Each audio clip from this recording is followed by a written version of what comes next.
আপনারা যারা এসছেন মসজিদ বাঁচাতে এসছেন না ধ্বংস করতে এসছেন? হাত তুলে বলুন, হাত তুলে বলুন।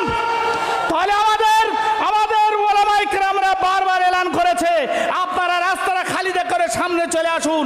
ঠান্ডায় বসে মসজিদ বাঁচবে না, ঠান্ডা ছায়ায় বসে নরেন্দ্র মোদীর সাথে লড়াই করা যাবে না, অমিত শাহর হাত থেকে লড়াই করা যাবে না। তাই জোর গলায় আওয়াজ তুলতে হবে, কালা কানুন বাতিল করো, নইলে গদি ছাড়তে হবে। বলুন,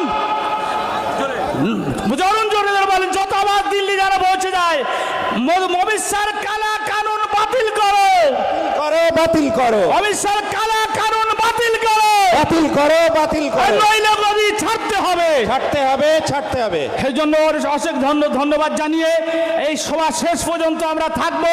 যতদিন কালা কানুন বাতিল হবে না, যতদিন কালা কানুন বাতিল হবে না,